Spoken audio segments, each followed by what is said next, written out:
Hey there, beautiful souls.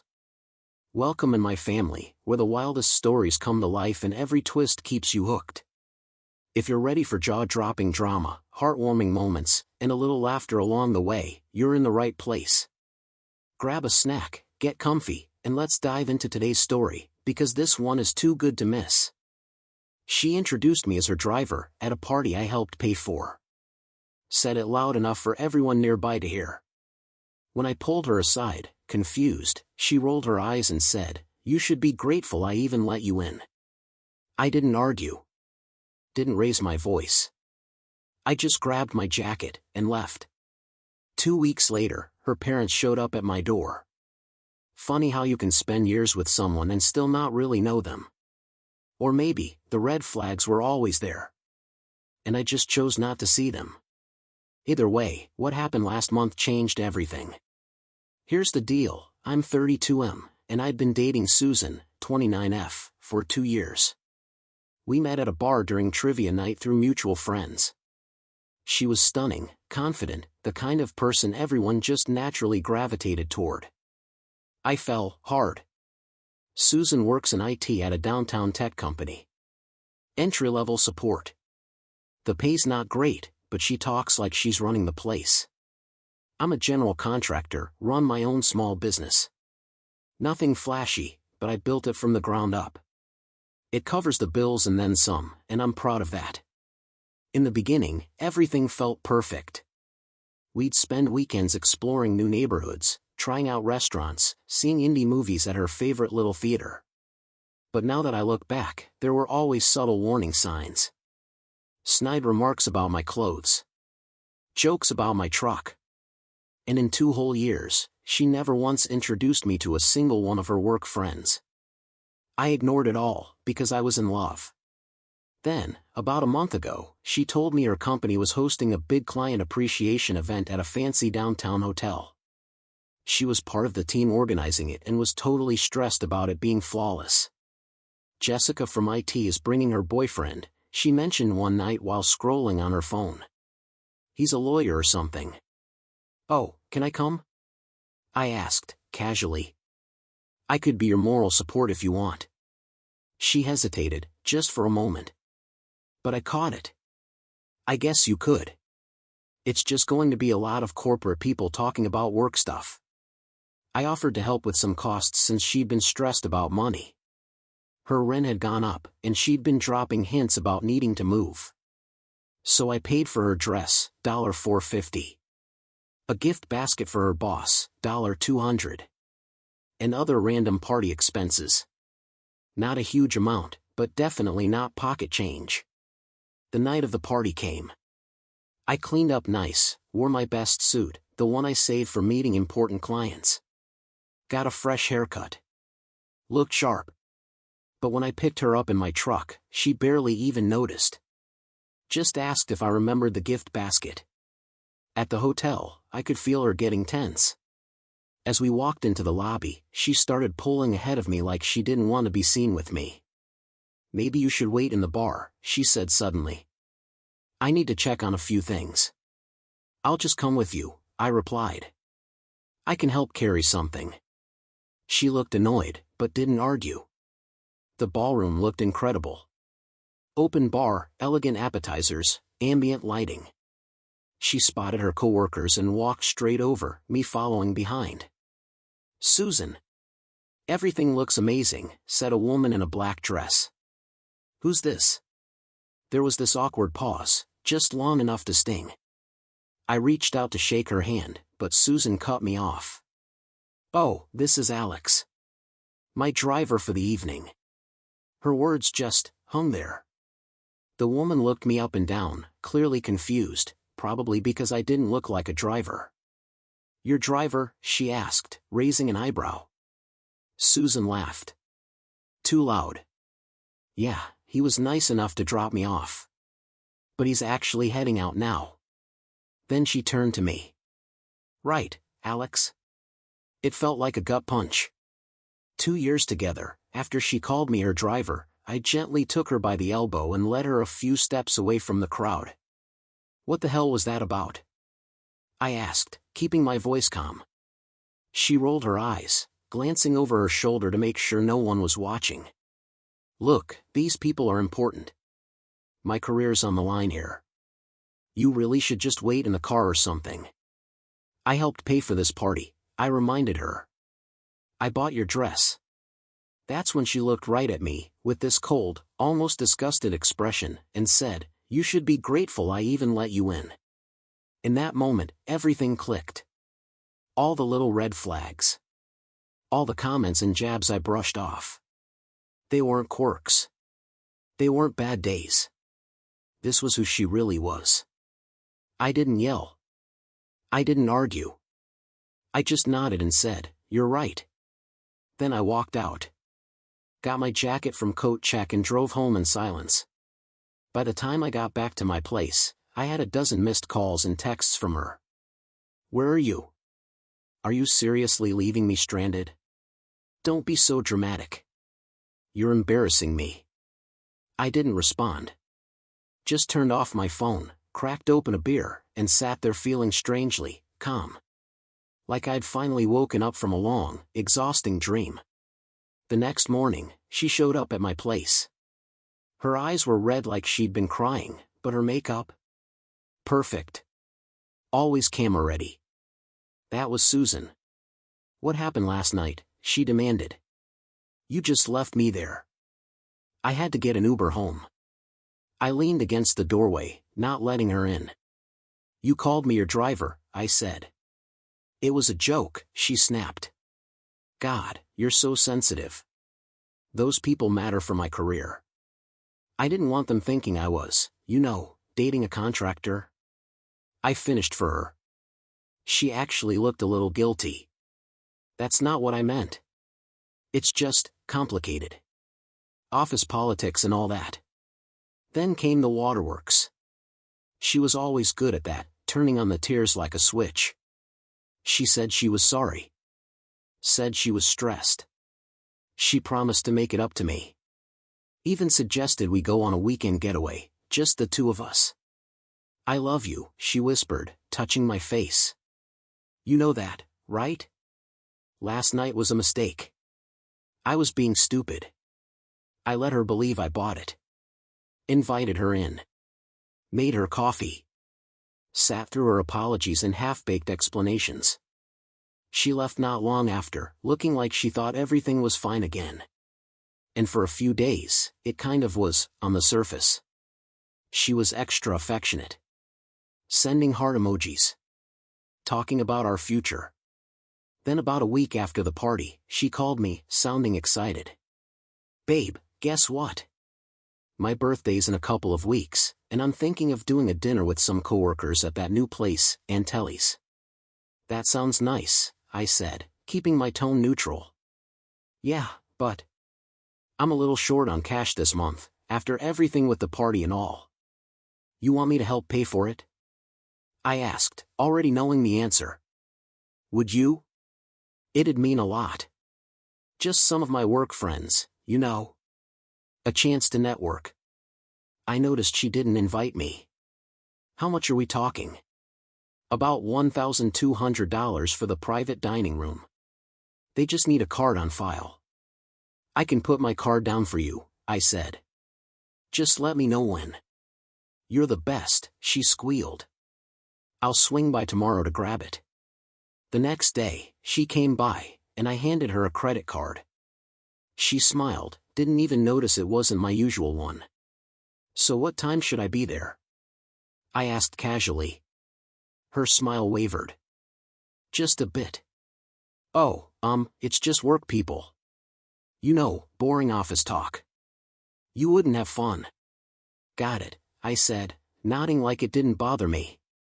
Thanks for understanding, she said, gave me a quick kiss, and left. You're the best.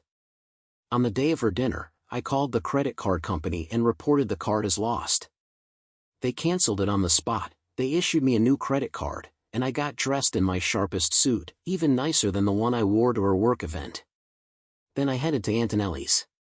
Instead of going through the main entrance, I took a seat at the bar, which had a perfect view of the private dining room, partly hidden behind a decorative divider. They showed up around 7:30. Susan walked in wearing a brand new dress I'd never seen before, looking stunning and totally in her element, surrounded by her coworkers. I spotted the same woman who had witnessed her call me her driver at the party. And there was a guy I didn't recognize, tall, smug, and way too touchy. He kept resting his hand on the small of Susan's back. She didn't move away. If anything, she leaned in. I ordered a scotch and kept watching.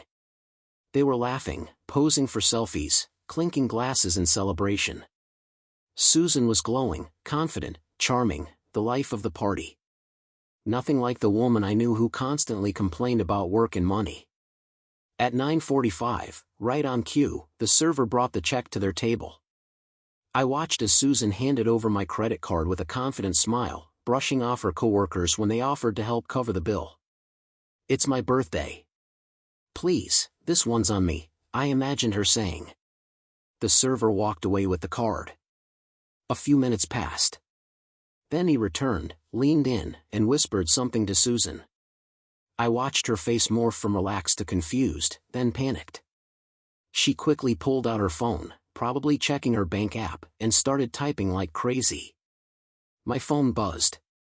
"Alex, something's wrong with your card. It's getting declined. Call me now." I didn't reply. Buzz. This is serious. I look like a complete idiot in front of everyone. The bill's over $1,200. Still nothing from me. I took a slow sip of my drink and watched it all unravel. Susan was flushed, clearly scrambling for a solution. I saw her try other cards from her wallet. None of them worked. I knew they wouldn't, she'd just told me a week ago that all her cards were maxed out. 5 desperate texts later, I finally responded, "Look behind you." I watched as she read it. Her head snapped up, scanning the bar until she spotted me. Her face drained of color. I stood, paid for my drink, and made my way to the private dining room, pulling an envelope from my jacket pocket. The sudden silence when I stepped in was almost theatrical. Susan looked frozen. A few people at the table seemed to recognize me, including the woman from the party. "Isn't that your driver?" one of them asked. I smiled politely and addressed the group. "Susan," I said, calm and friendly, "actually, I was her boyfriend. For 2 years." I opened the envelope and pulled out photos, us together at vacations, holidays, birthdays, even the New Year's party. I spread them out on the table. "I'm also the guy who paid for her dress at your client appreciation event. The one who bought the gift basket for her boss. And the one who got introduced as her driver in return." The silence that followed was painful.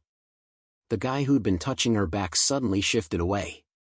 Her boss, a serious-looking woman at the head of the table, was staring at the photos, her expression unreadable but intense. "Alex, can we talk outside?" Susan whispered, her voice sharp, her face burning red. "No need," I replied smoothly. "I just stopped by to wish you a happy birthday, and let you know that the card was reported lost yesterday." "You did what?" she shrieked, completely dropping the act. I straightened my jacket. "And to answer your question from 2 weeks ago, no, I'm not grateful you let me in. But I am grateful for the clarity." Then I turned to the group. "Enjoy the rest of your evening, everyone. The check's all yours, Susan." She jumped up, grabbing my arm. "You can't just leave. At least pay the bill." I looked down at her hand on my arm, then, I looked her straight in the face. "F*** off," I said quietly. Then I turned and walked away. As I left, I could hear the chaos breaking out behind me, Susan calling my name, people murmuring in confusion, someone suggesting they just split the bill. I didn't look back. The next day, the flood of messages began. Calls. Texts. Over and over.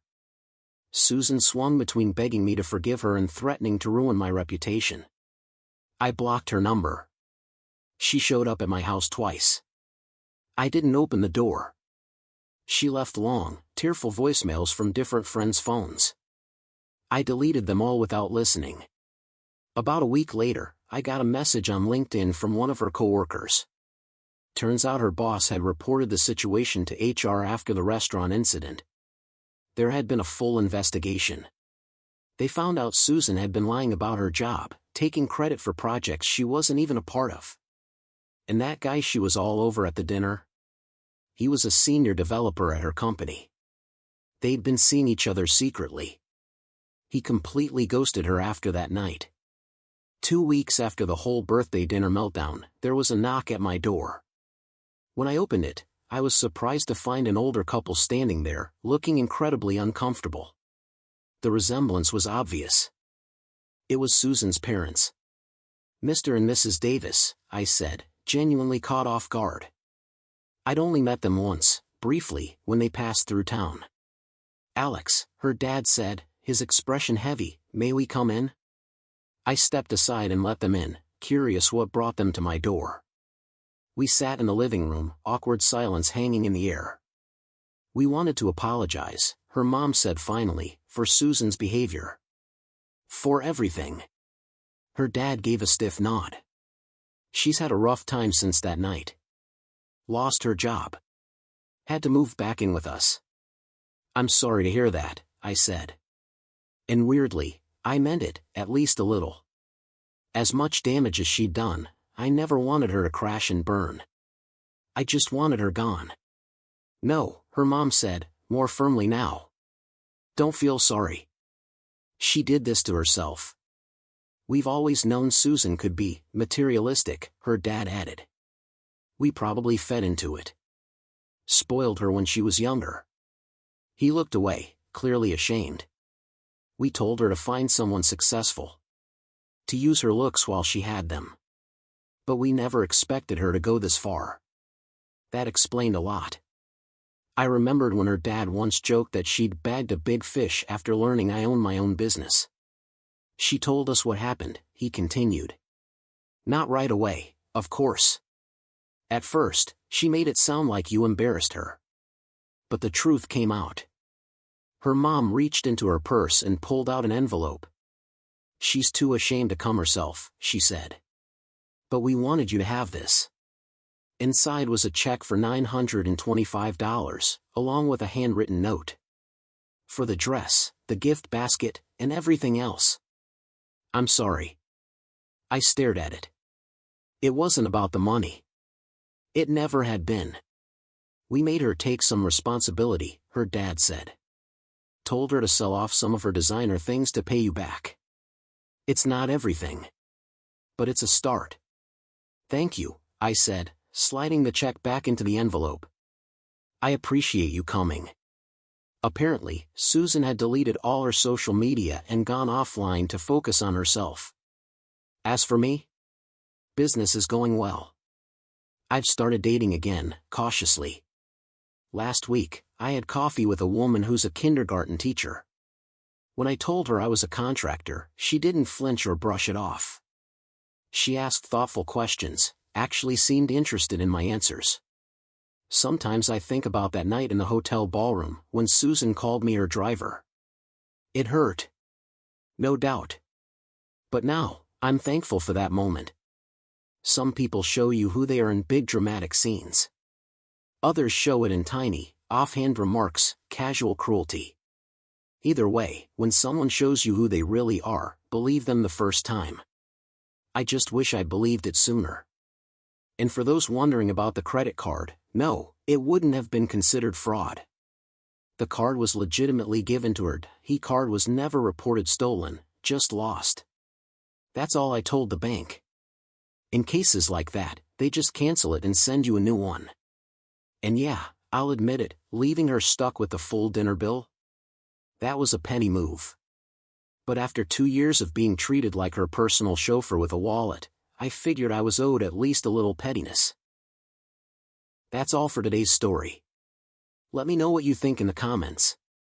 And if you want more, make sure to subscribe and stay tuned. Thanks for your love and be with me.